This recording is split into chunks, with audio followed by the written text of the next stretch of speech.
Hey guys, Dr. John Mark Chesney here from Simply Physio, and I'm going to be going over a 4-part movement assessment. So this is something that we teach our clients for looking when you're at risk for injury. So ultimately, we're going to be comparing movement side to side and looking to see if there's a difference.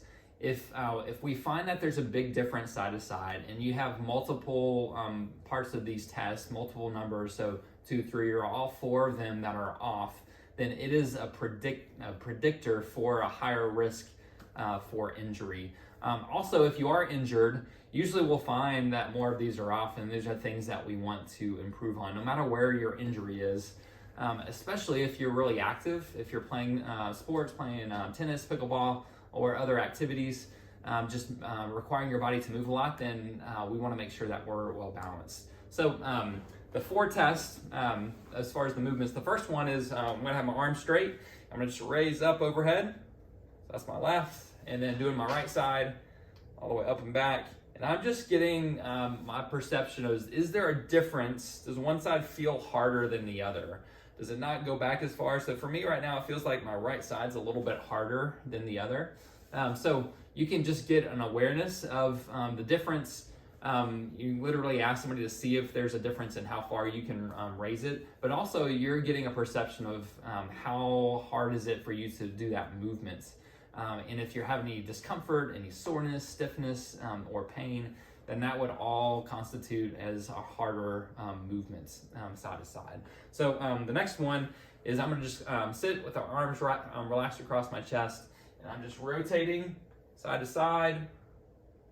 Again, this right side feels a little bit tighter to me. It just feels like I can go a little easier this way, or I don't want to go as far that way. So I would say this side for me is harder. So that's 2 of the tests. The third test is with your legs straight, heel on the ground, arms in your lap. We're looking to see is how high can I raise this leg up, and then I can come back to this other way and see. And again, this right side, see that feels like I can't get it as high. So so that's 3 right now for me that are off, and this is not abnormal by any means. The 4th one is probably the most challenging for most people because it takes some strength.